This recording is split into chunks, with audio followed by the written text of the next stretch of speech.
Imagine a desperate situation, a nation on the brink, and 400,000 soldiers trapped with their backs to the sea. You think you know the story of Dunkirk, but what if everything you've heard is just the tip of the iceberg? What if the true scale of the challenges, the hidden sacrifices, and the untold moments of chaos have been lost to history? Until now. Forget everything you thought you knew about Britain's finest hour. The iconic image of Dunkirk is often painted as a miracle, but beneath the surface lay a chaotic struggle, a logistical nightmare, and a gamble against time that nearly brought Britain to its knees. Prepare to witness the raw, unvarnished truth of an evacuation far more complex and perilous than any history book has ever dared to reveal. Could you survive the impossible? Picture yourself among 400,000 men, trapped with no escape as the enemy closes in. The story of Dunkirk is a testament to human resilience, but it's also a stark reminder of the brutal realities of war. This video isn't just about history. It's about understanding the sheer scale of an operation that defied all odds, and we're about to uncover the untold stories that shaped its legend. May 1940. The spring sunshine warmed the streets of London as families went about their daily routines. Mothers pushed prams through parks, children played in schoolyards. Newspaper vendors called out headlines that spoke of distant battles in France, but there was little cause for alarm among the British public. After all, Britain had weathered storms before. The Royal Navy ruled the waves. The British Expeditionary Force, the cream of Britain's professional army, stood ready on the continent. France boasted the supposedly impregnable Maginot Line and one of the largest armies in the world. The general mood was one of quiet confidence, even complacency. For months, this period that would become known as the Phony War had lulled many into a false sense of security. Since Britain and France had declared war on Germany the previous September following Hitler's invasion of Poland, there had been little significant fighting on the Western Front. British soldiers in France wrote home about the tedium of trench digging and endless drills. Some politicians and commentators dared to hope that perhaps this war might be resolved through diplomacy, that the horror of another great war might somehow be averted. But in Berlin, Adolf Hitler and his generals had been planning something that would shatter this illusion completely. While the Allies prepared for a replay of the First World War, a war of static defenses and grinding attrition, the German military machine was about to demonstrate a revolutionary new form of warfare that would leave the old strategies in ruins. On the 10th of May 1940, everything changed. Without warning, German forces unleashed a coordinated assault across Western Europe that stunned the world with its speed and ferocity. This was Blitzkrieg, lightning war, a devastating combination of fast-moving armored divisions, tactical air support, and coordinated infantry that would rewrite the rules of modern combat. The attack came simultaneously across multiple fronts. German paratroopers dropped from the sky over Belgium and the Netherlands, seizing key bridges and fortifications before defenders could react. Glider troops landed silently near Belgian forts, considered impregnable, taking them from behind in audacious raids that defied conventional military wisdom. Panzer divisions, Germany's feared tank formations, rolled forward in concentrated spearheads that smashed through defensive lines like a hammer through glass. The Low Countries fell with shocking speed. Luxembourg was overrun in a single day. The Netherlands, despite fierce resistance and the flooding of defensive zones, capitulated within 5 days after the devastating bombing of Rotterdam. Belgium fought valiantly but was overwhelmed by the relentless German advance. The French and British armies rushed northward to aid their allies, moving into Belgium according to prearranged plans, walking directly into the trap the Germans had set. While Allied attention focused on the invasion of the Low Countries, the real blow was falling elsewhere. Through the supposedly impassable Ardennes forest, a region the French High Command had deemed unsuitable for large-scale armored operations, 7 German panzer divisions were threading through narrow roads and rough terrain. French intelligence had dismissed the possibility of a major attack through this sector. It was too difficult, too risky, too unlikely. That miscalculation would prove catastrophic. On the 13th of May, German armor burst from the Ardennes and struck the French line at Sedan, the weakest point in the Allied defenses. The sector was held by reserve divisions, poorly trained and equipped compared to France's elite units further north. Under intense aerial bombardment and facing the shock of massed tank attacks, the French line crumbled. Within hours, the Germans had achieved a breakthrough. Within days, that breakthrough had become a flood. German panzer divisions raced westward toward the English Channel with breathtaking speed, covering distances in days that would have taken weeks in the previous war.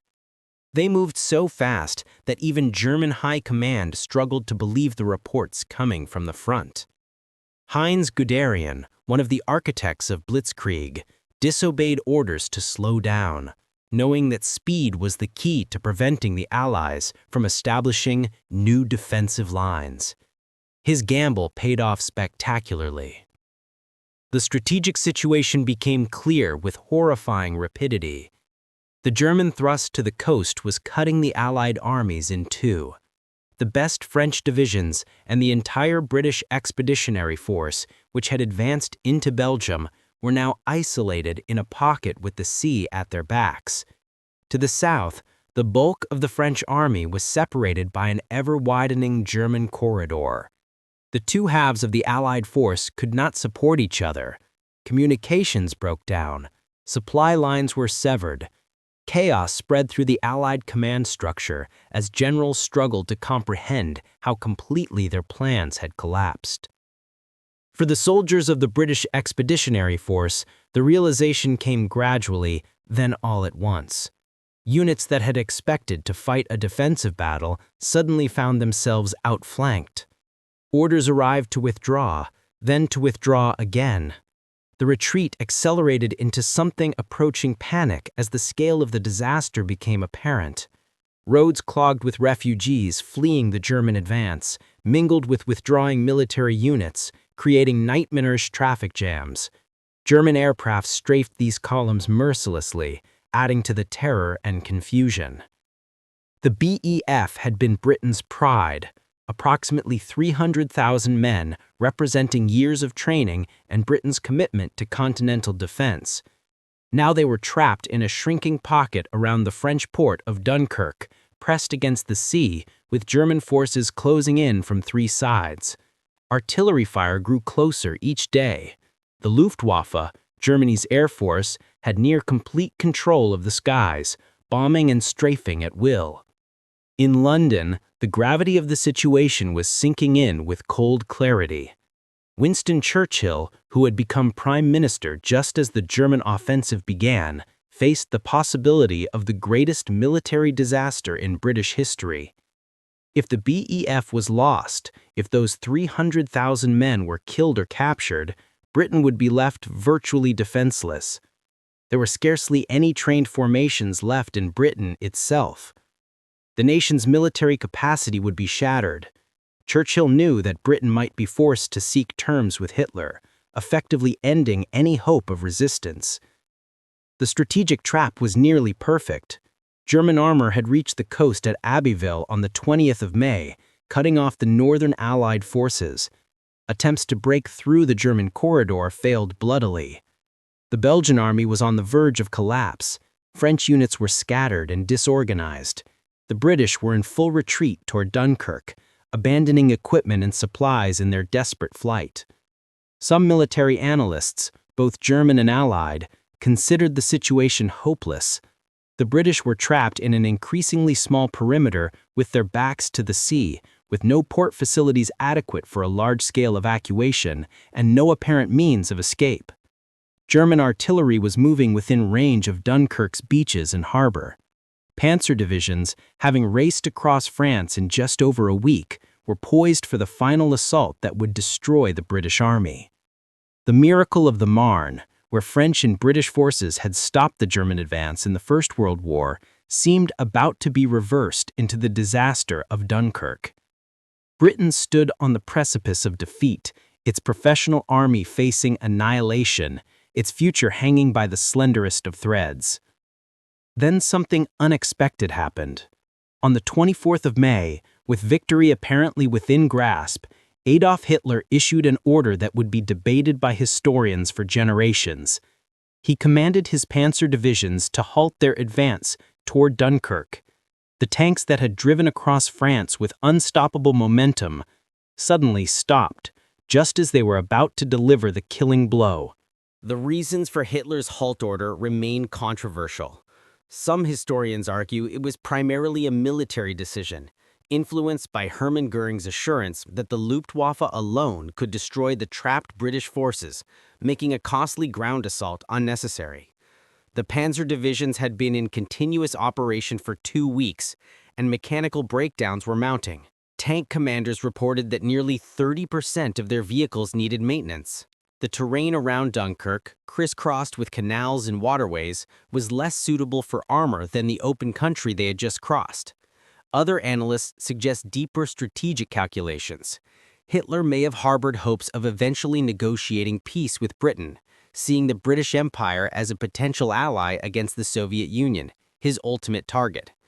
Destroying the British army might have made such a peace impossible, creating a desire for revenge that would keep Britain in the war no matter what.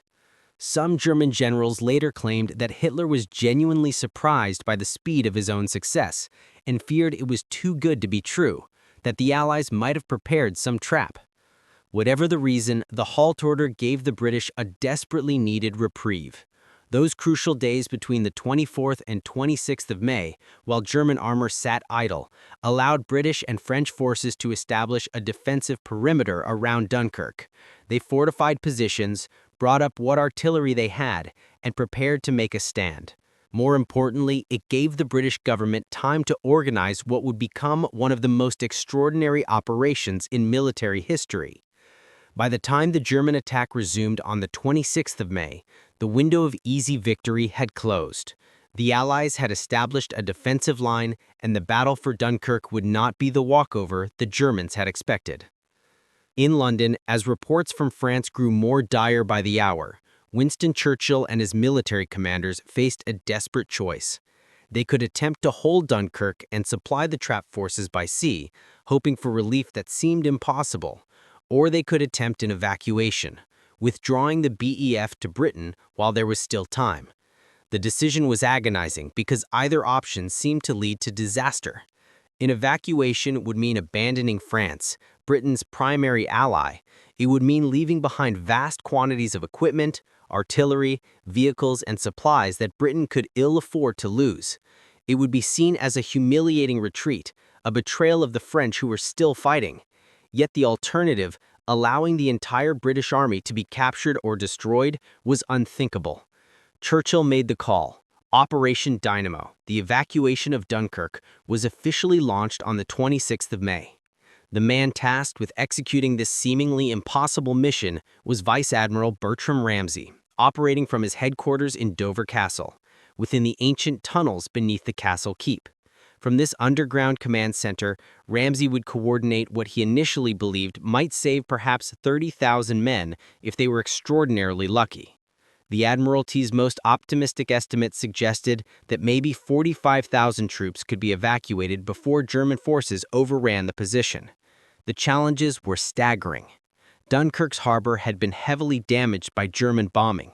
Only the East Mole, a narrow concrete breakwater extending into the sea, was still partially functional, and it had never been designed as a docking facility for large ships. The beaches around Dunkirk stretched for miles, but they were shallow, meaning large vessels couldn't approach close to shore. Troops would have to wade out into the water to reach boats, all while under constant aerial attack. The Royal Navy immediately dispatched destroyers and other warships, but it quickly became apparent that these vessels alone would be woefully inadequate. There simply weren't enough of them, and those that did make the crossing faced increasing danger. German aircraft sank several destroyers in the first days of the evacuation. The Luftwaffe bombed the ships, the beaches, and the town with relentless intensity. Submarines prowled the channel. Magnetic mines had been laid in the shipping routes. Then Churchill issued what may have been his most audacious order of the war. He called for civilian boats, any vessel capable of making the crossing from Britain to France, to report to duty. The BBC broadcast an appeal. The Ministry of Shipping began requisitioning every boat it could find.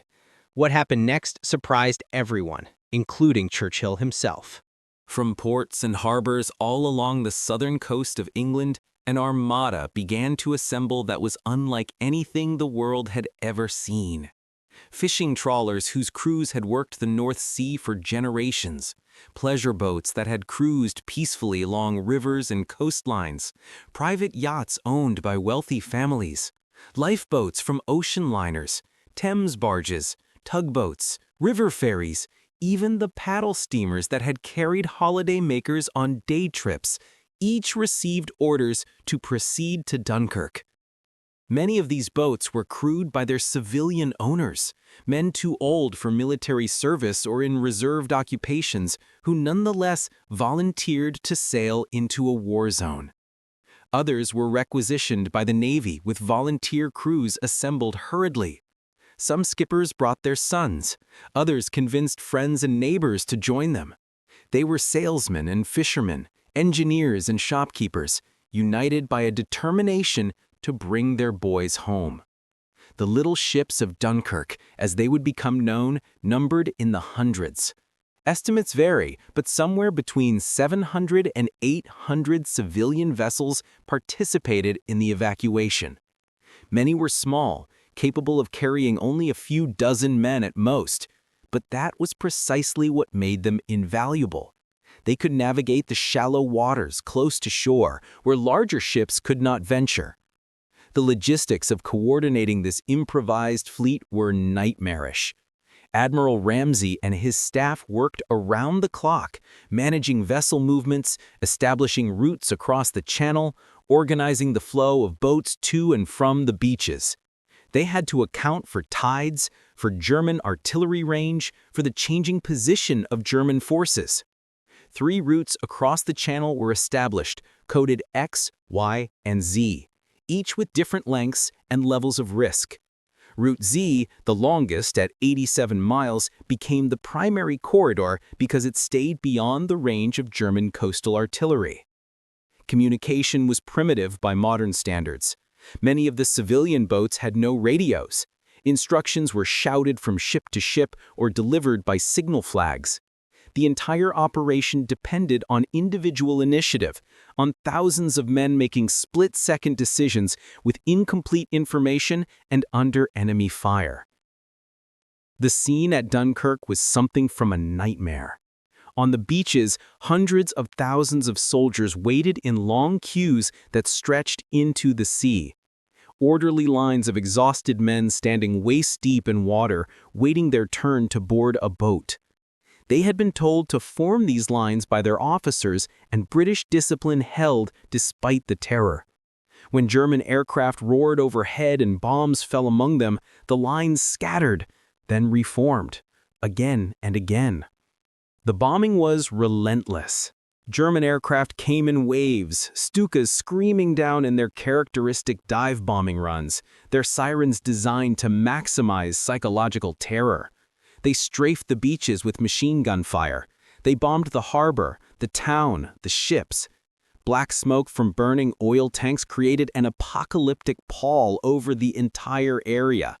The smell of cordite, burning fuel, and death permeated everything. For the soldiers on the beaches, the wait was agonizing. Some had been there for days, with little food and almost no fresh water. They dug foxholes in the sand, shallow scrapes that offered minimal protection from shrapnel and bullets. Many had abandoned their rifles and equipment during the retreat, following orders to travel light. They stood in their sodden uniforms, wondering if they would live to see England again. Water was perhaps the most pressing need. The fresh water supply in Dunkirk was limited, and what existed was quickly contaminated or ran out. Men licked condensation from metal surfaces. They drank from puddles. Some, driven mad for thirst, drank seawater and became violently ill. The weather was unseasonably hot, intensifying the suffering. Food was scarce. Supply lines had broken down during the retreat. What rations existed were quickly exhausted. Soldiers scavenged from abandoned houses in Dunkirk, finding civilian food stores and sharing whatever they could.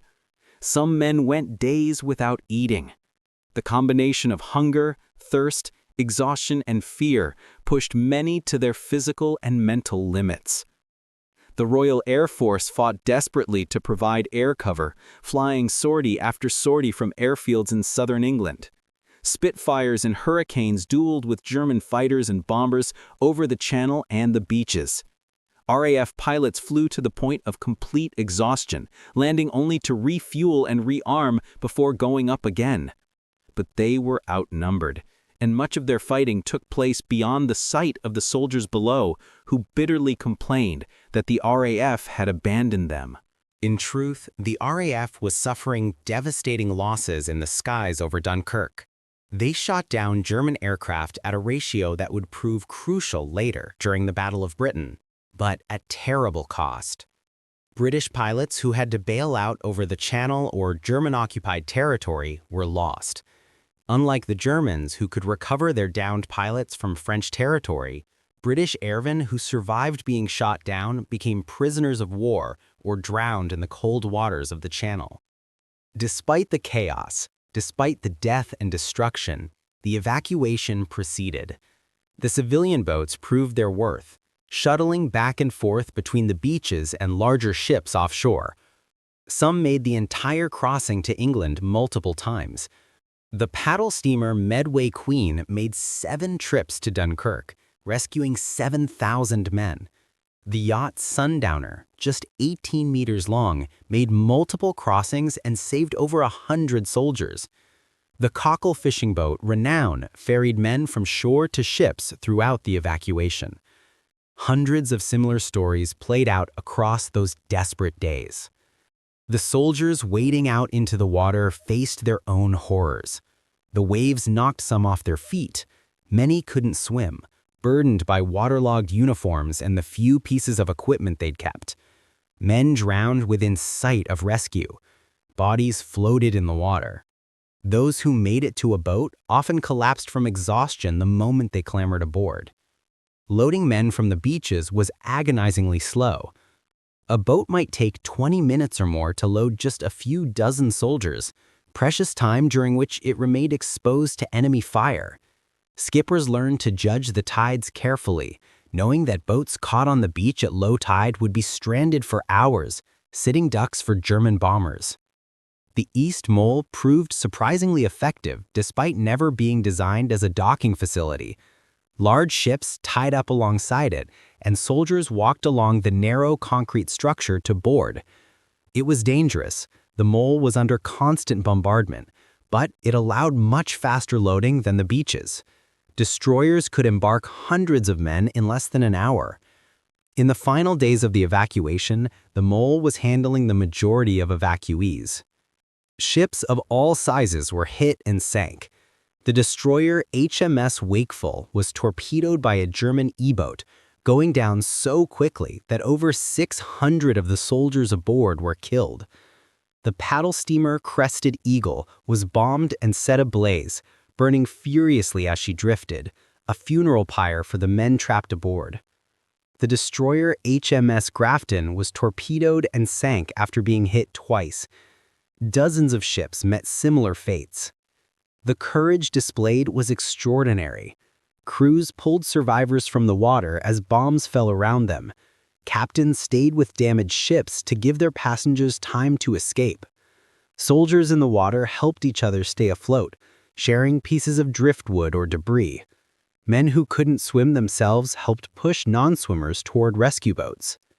The Royal Navy's destroyer crews performed miracles of seamanship and endurance. These ships, designed for fleet operations in open water, maneuvered in shallow coastal waters under constant attack. They made repeated high-speed crossings of the Channel, loading troops under fire, then racing back to England.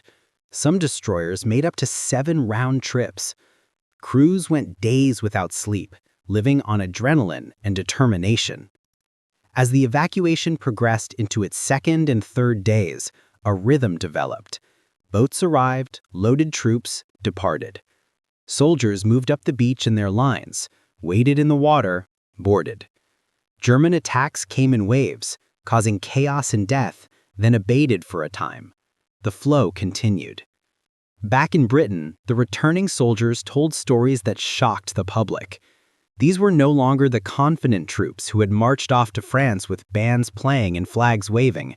They were exhausted, traumatized men who had witnessed the collapse of an entire army, who had seen modern warfare at its most brutal. Some had lost their entire units. Many had watched friends die, yet they were alive, and more were coming. Dover, Ramsgate, and other channel ports received an endless stream of arrivals. Troop trains carried soldiers onward to collection points across southern England. The civilian response was overwhelming. Women's organizations set up canteens at railway stations, serving tea and sandwiches to the returning troops.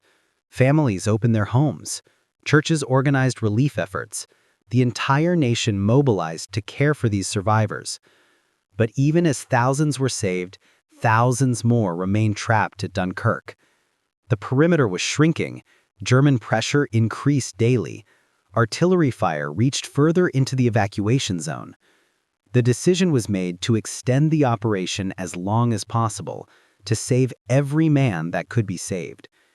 The French were fighting a desperate rearguard action, holding the perimeter against German assaults that grew more determined as Hitler realized the British were slipping through his fingers.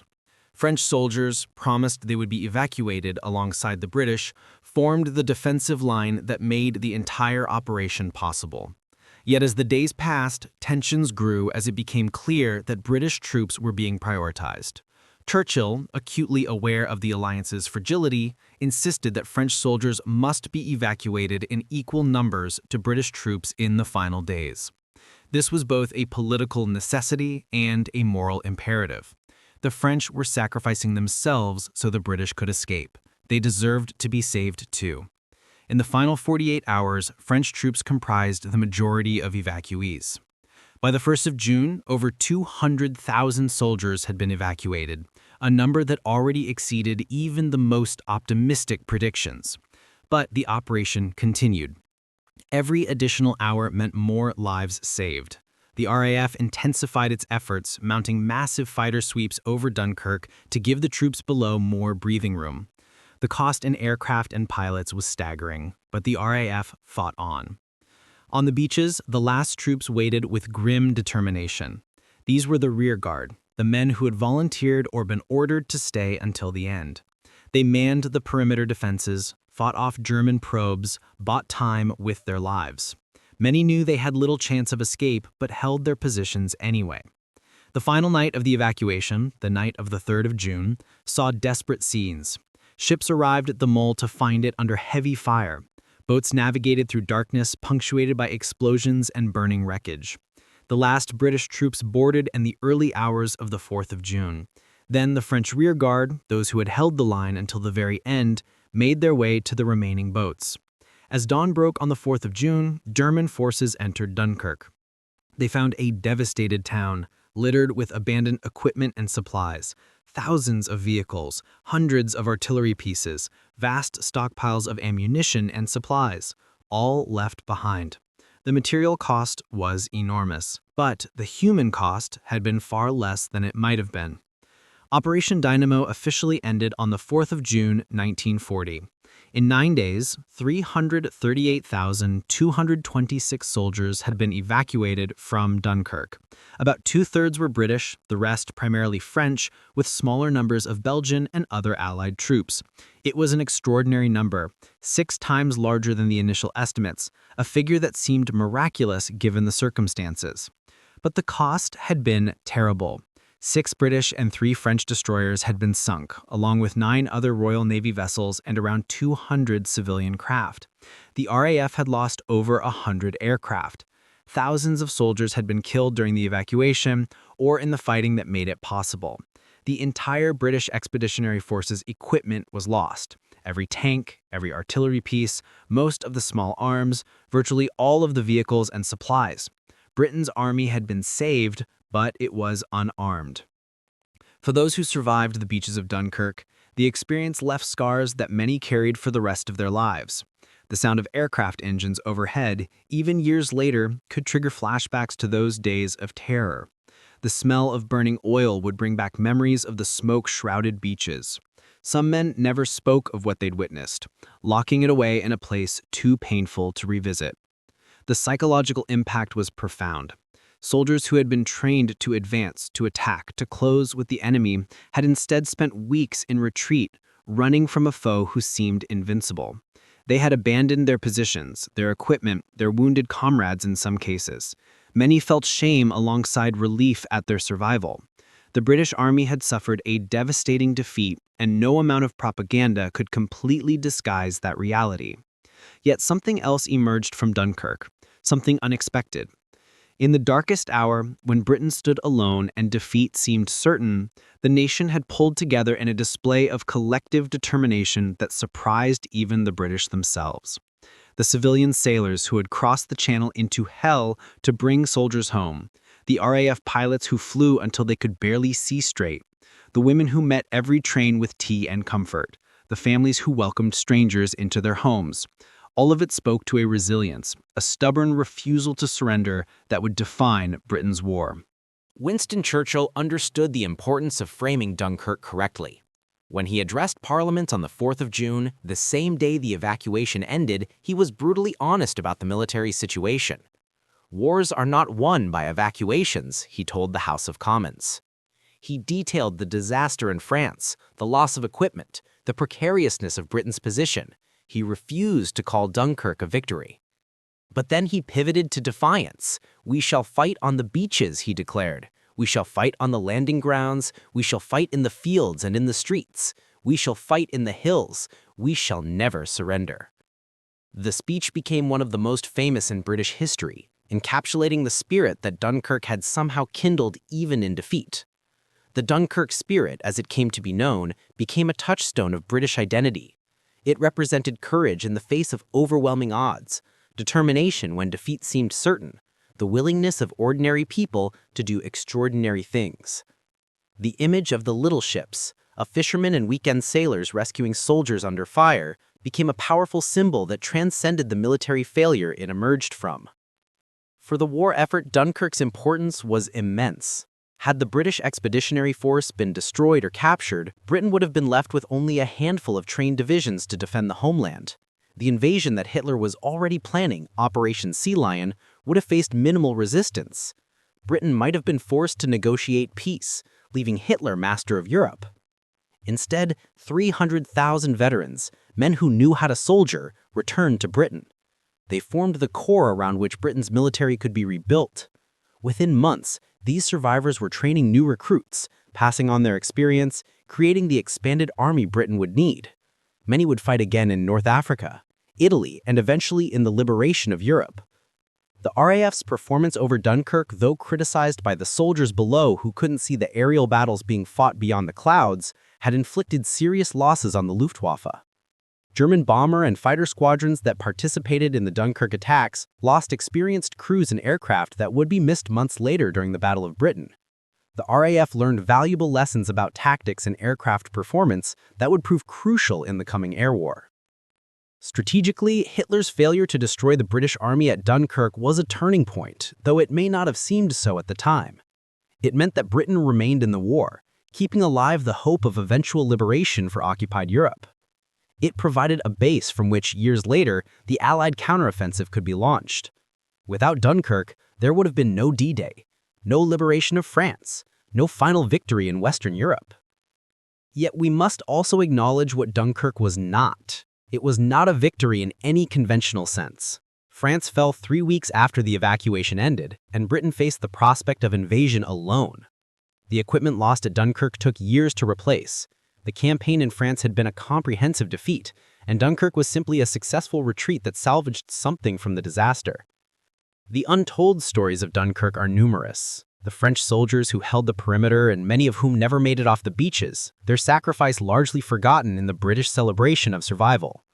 The military equipment operators who destroyed vehicles, artillery, and supplies to keep them from German hands, systematically sabotaging millions of pounds worth of material in the final hours.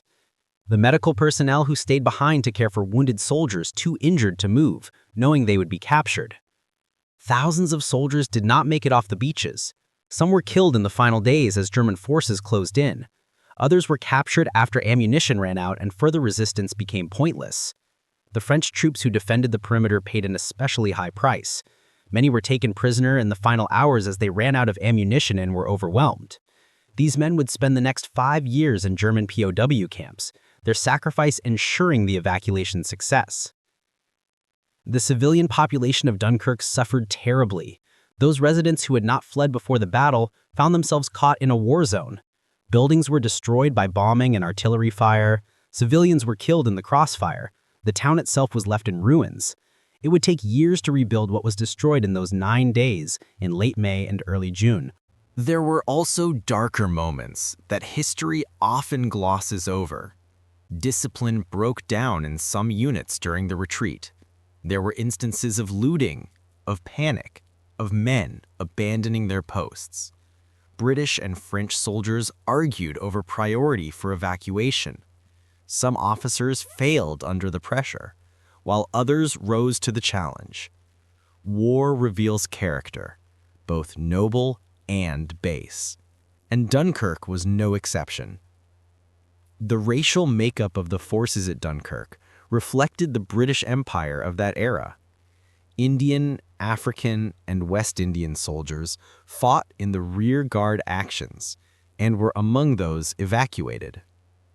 Their contributions are often overlooked in accounts focused on British units.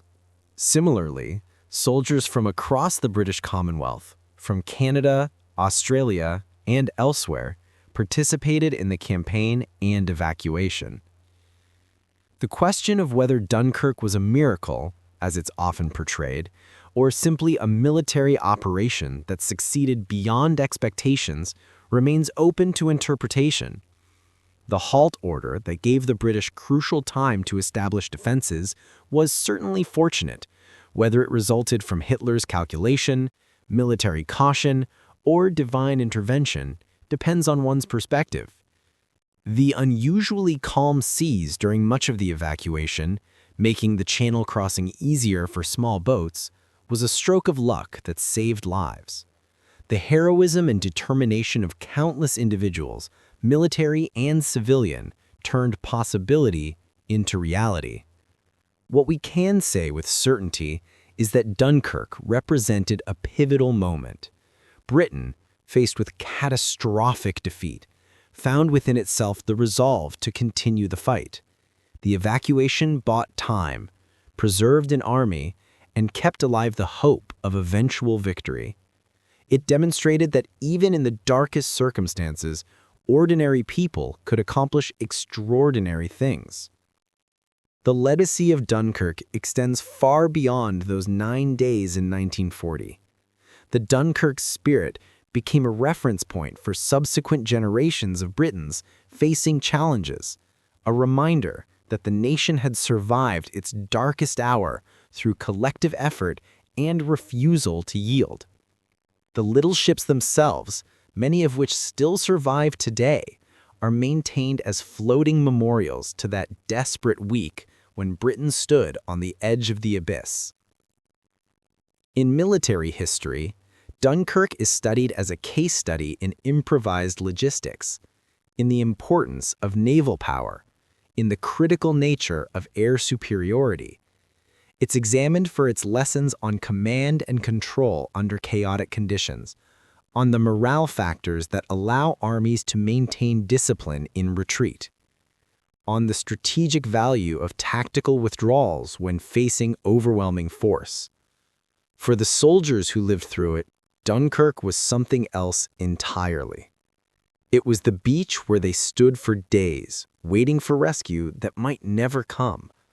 It was the moment they climbed aboard a small boat and realized they might actually survive. It was the view of the white cliffs of Dover appearing through the haze as they crossed back to England.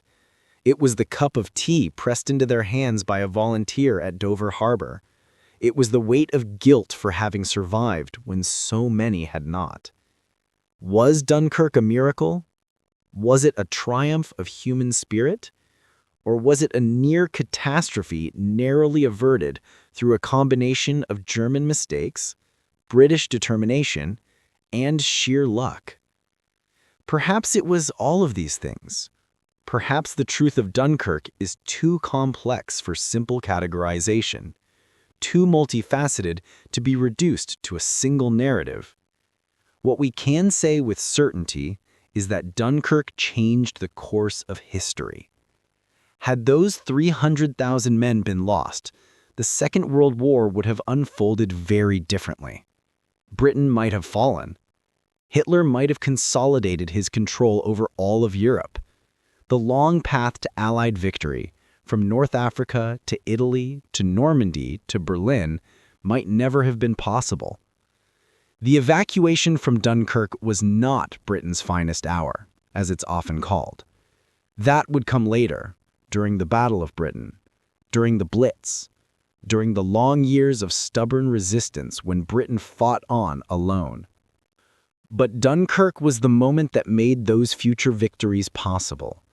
It was the moment when defeat was transformed into survival, when catastrophe was converted into hope, when the end became a beginning. The beaches of Dunkirk are peaceful now. The scars of battle have long since faded from the landscape. The East Mole still stands, though much rebuilt and reinforced. The town has been restored.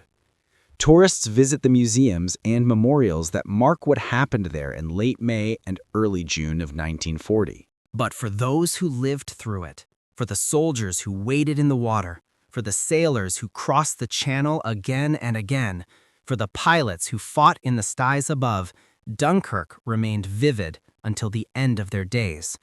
They carried those memories, those images of a nation on the brink, of an army trapped with nowhere to go, of civilian boats appearing through the smoke like a vision of salvation. This is the untold story of Dunkirk, or rather, these are the untold stories, because there were as many Dunkirks as there were people who experienced it. Each soldier had their own version, their own memories, their own truth. Some spoke of it freely. Others took their stories to their graves, unable or unwilling to revisit those days of terror and exhaustion. The aftermath of Dunkirk shaped Britain's war in ways both obvious and subtle. The immediate crisis was clear enough. Britain faced the threat of invasion with an army that had lost virtually all its heavy equipment. Factories worked around the clock to produce new tanks, artillery, rifles, and ammunition. The Home Guard was formed from volunteers too old or too young for regular military service, men armed initially with little more than shotguns and determination, tasked with defending Britain if the Germans came. The loss of equipment was staggering in its scope. Over 2,000 artillery pieces left behind, more than 60,000 vehicles abandoned, 11,000 machine guns, 600 tanks, 75,000 tons of ammunition, 3,000 tons of supplies and stores. The British Army in June 1940 was essentially an infantry force without the weapons and equipment needed for modern warfare. Rebuilding would take years. But in another sense, Dunkirk strengthened Britain. The psychological impact of the evacuation, the sense that ordinary citizens had accomplished something extraordinary, created a national unity that would prove invaluable in the months ahead. When the Luftwaffe began bombing British cities in September 1940, when London burned night after night during the Blitz, the British people drew on the spirit kindled at Dunkirk. The evacuated soldiers themselves became potent symbols. They appeared in newsreels and newspapers, gaunt and exhausted, but unbowed. The government, understanding the propaganda value, ensured that returning troops were welcomed as heroes rather than defeated men. This was delicate work, balancing the truth of military defeat with the need to maintain morale, but it succeeded in transforming a strategic disaster into a narrative of survival and determination. For the families of those who didn't return, Dunkirk brought grief that no amount of propaganda could ease. Telegrams arrived at homes across Britain informing parents, wives, and children that their loved ones were missing, presumed killed, or captured. The word presumed left room for hope that often proved false. Many families would not learn the fate of their soldiers until after the war ended, and some never received confirmation. The French viewed Dunkirk with more complicated emotions. From their perspective, the British had abandoned them, evacuating their own forces while France continued to fight. This wasn't entirely fair. British divisions continued fighting in France after Dunkirk, participating in the defense of the shrinking French perimeter until France's surrender on the 22nd of June, 1940. But the perception of abandonment lingered, poisoning Anglo-French relations and contributing to the bitterness that characterized interactions between the two nations in the years that followed. The French soldiers evacuated to Britain faced an uncertain future. Many chose to return to France after the armistice, preferring captivity or life under German occupation to exile in Britain.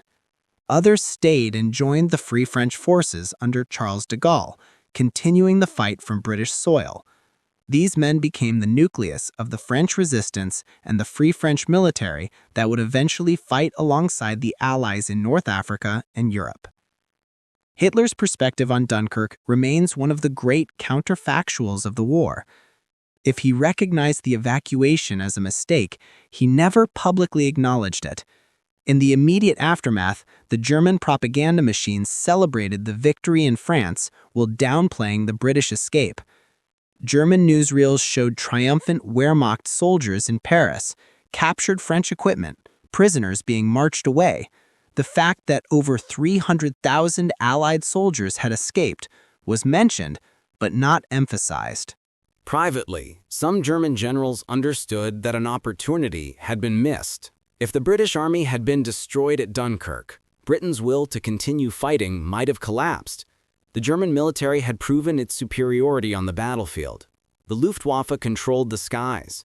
The Wehrmacht had conquered Poland, Denmark, Norway, the Netherlands, Belgium, and France in less than a year. Only Britain remained, and Britain without an army might have sought terms. But Britain did not seek terms. Churchill's government, despite knowing how desperate the situation was, chose to fight on. The decision was far from unanimous. Some in the British establishment believed negotiation was the only realistic option. Lord Halifax, the Foreign Secretary, argued for at least exploring the possibility of a negotiated peace. Churchill faced these arguments down, insisting that any negotiation from Britain's position of weakness would lead to terms that amounted to surrender. The debate within the British War Cabinet in late May and early June 1940, even as Dunkirk was unfolding, was one of the most consequential moments in modern history. Had Halifax's view prevailed, had Britain sought peace with Nazi Germany, the entire trajectory of the 20th century would have been altered. There would have been no Allied bombing campaign against Germany, no second front in Europe, no liberation of the concentration camps by Western forces.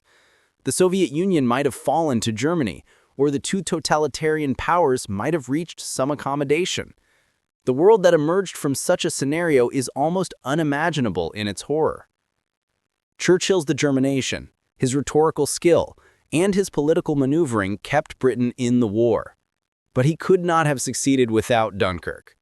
The soldiers brought home from those beaches, the visible evidence that Britain's army still existed, gave weight to his arguments for continued resistance. The Dunkirk spirit, already taking shape in the public consciousness, made the choice to fight on seem not just possible, but necessary. In the broader context of World War II, Dunkirk was the end of the beginning. The period of Allied defeats and retreats that had begun with Poland's fall in September 1939 reached its nadir on the beaches of northern France. From this low point, the long climb toward eventual victory began. It would take years, countless lives, and sacrifices that dwarfed even Dunkirk. But the journey started with those 9 days when Britain refused to accept defeat. The strategic landscape after Dunkirk was stark. Germany controlled virtually all of continental Europe, from the Arctic to the Mediterranean. Only Britain remained in active opposition to Hitler's empire. The Soviet Union was still bound by the non-aggression pact with Germany, supplying raw materials that fueled the German war machine. The United States, despite sympathy for Britain, remained officially neutral. Britain stood alone. This isolation, paradoxically, became a source of strength. The narrative of Britain standing alone against tyranny, of being the last bastion of freedom in Europe, resonated deeply with the British public. It also resonated with observers abroad, particularly in the United States, where interventionist sentiment grew stronger as Americans watched Britain's solitary struggle. The military lessons of Dunkirk was studied intensely by all sides. For the Germans, the campaign validated blitzkrieg doctrine. The combination of fast-moving armor, close air support, and coordinated infantry had shattered Allied defenses that traditional methods would have struggled against for months or years. German planners applied these lessons to their subsequent campaigns in the Balkans and, fatally, in the Soviet Union. For the British, Dunkirk exposed painful weaknesses. British tanks had proven inferior to German designs. Communications and coordination had broken down repeatedly. The integration of air power with ground forces, something that Germans had mastered, was lacking in British doctrine. Air defenses against dive bombers had been inadequate. All of these deficiencies required addressing if Britain was to have any hope in future battles. The Royal Navy learned its own lessons. The vulnerability of large warships to air attack in confined waters became painfully clear. The loss of destroyers at Dunkirk presaged the devastating carrier strikes that would define naval warfare in the Pacific. The importance of small craft for amphibious operations, their ability to work in shallow waters and reach beaches inaccessible to larger vessels, was noted and would influence planning for future Allied landings. The RAF's experience over Dunkirk informed its tactics during the Battle of Britain that began just weeks later. The importance of radar and ground control, the value of fighting over friendly territory where downed pilots could be recovered, the effectiveness of different aircraft types and formations all became clearer during the Dunkirk fighting. When German bombers came over England in July and August, the RAF was better prepared because of what it had learned over France. For historians and strategists, Dunkirk raises enduring questions about leadership, decision-making under pressure, and the role of chance in warfare. Hitler's halt order, whatever its motivation, was arguably the most consequential decision of the campaign. Had German tanks continued their advance on the 24th of May, they would have reached Dunkirk while British defenses were still forming. The evacuation might have been impossible. Yet Hitler ordered the halt and the course of history changed. Was this brilliant British defensive work, forcing the Germans to pause through skillful rearguard actions? Was it divine intervention, as some claimed, protecting Britain in its hour of need? Was it simply Hitler's mistake, a miscalculation born of overconfidence or political considerations? Each interpretation has its proponents, and the truth may involve elements of all three. The human stories from Dunkirk continued to emerge even decades later. Letters discovered in attics describe the fear and confusion of the evacuation. Diaries reveal the thoughts of men who believed they were writing their final words. Oral histories preserved from survivors before they passed away provide intimate glimpses of those days. Each new account adds texture and depth to our understanding of what happened. One such story involves a young private named Harold Robinson, who stood in the water at Dunkirk for 18 hours waiting for a boat. He watched men around him killed by strafing aircraft. He saw friends drown. When he finally reached England, he was so exhausted that he collapsed on the dock and slept for 20 hours. He later fought in North Africa, Italy, and France again after D-Day.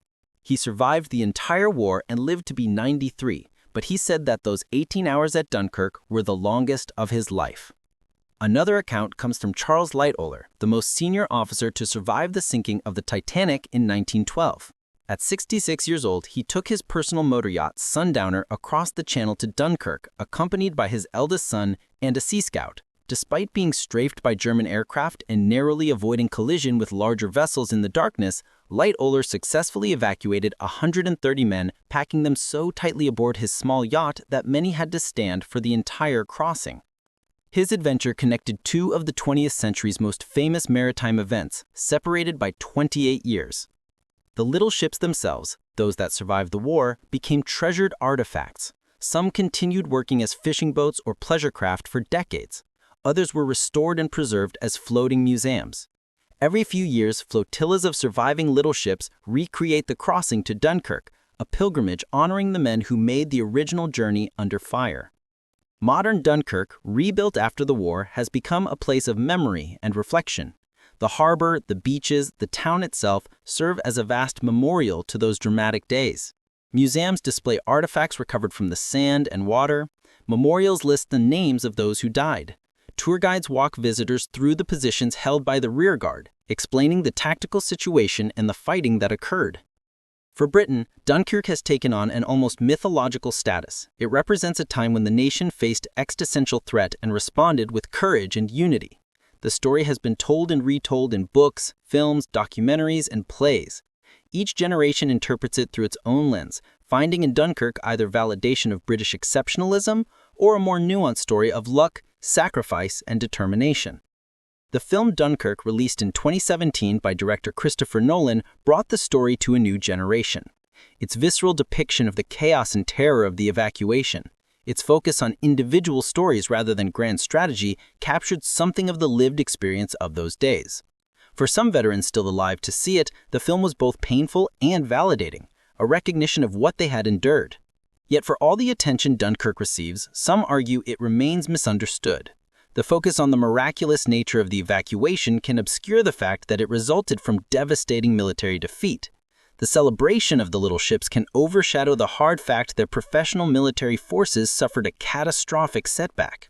The emphasis on British heroism can minimize the French sacrifice that made the evacuation possible. These tensions between different interpretations of Dunkirk reflect broader debates about how nations remember their history. Do we emphasize the triumph or the tragedy, the victory or the defeat, the miracle or the mistake? At Dunkirk, all of these elements coexisted. It was simultaneously a disaster and a deliverance, a defeat that made future victory possible. As we stand decades removed from those events, with the last survivors having passed into history, Dunkirk's meaning continues to evolve. It is no longer living memory, but historical record, subject to analysis and interpretation rather than direct testimony. Yet its power to move and inspire remains undiminished. The image of soldiers standing in water waiting for rescue, of small boats crossing the channel into danger, of a nation refusing to surrender, speaks to something fundamental about human resilience and courage.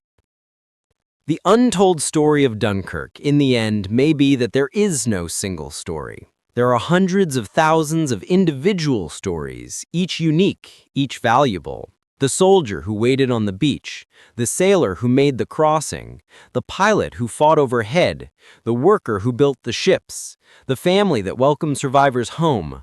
All of them, together, created Dunkirk, not as a single event, but as a tapestry of experiences woven together by circumstance and necessity. What we can say with certainty, looking back across the decades, is that Dunkirk mattered. Those 9 days in May and June 1940 changed the course of history. They kept Britain in the war. They preserved an army. They demonstrated that even in the darkest hour, determination and courage could achieve the seemingly impossible. They showed that ordinary people, given extraordinary challenges, could rise to meet them. The beaches are quiet now. The guns are silent. The smoke has long since cleared. But the memory remains, passed down through generations, a reminder of a time when the world hung in the balance, and a nation, faced with the choice between survival and surrender, chose to fight on. That choice, made possible by the evacuation from Dunkirk, ultimately led to victory, to liberation, to the defeat of tyranny and the preservation of freedom. This is the story of Dunkirk, not just the miracle but the disaster that preceded it, not just the triumph but the terror and suffering, not just the mythology but the messy, complicated human reality. It is a story of the best and worst of humanity, of courage and fear, of sacrifice and survival. It is a story that deserves to be told in its fullness, with all its complexity and contradiction. And it is a story that 80 decades later still has the power to move us, to inspire us, and to remind us of what human beings are capable of when pushed to the very edge of endurance. The soldiers of Dunkirk did not set out to become legends. They simply tried to survive, to get home, to live another day. In doing so, they became part of something larger than themselves, part of a moment that defined a generation and shaped the world we live in today. This is Dunkirk, not as you thought you knew it, but as it truly was: complex, chaotic, terrifying, and ultimately transformative. A defeat that became a victory, a disaster that became a deliverance, a moment of darkness that kindled a light of hope that would not be extinguished until the final victory was won.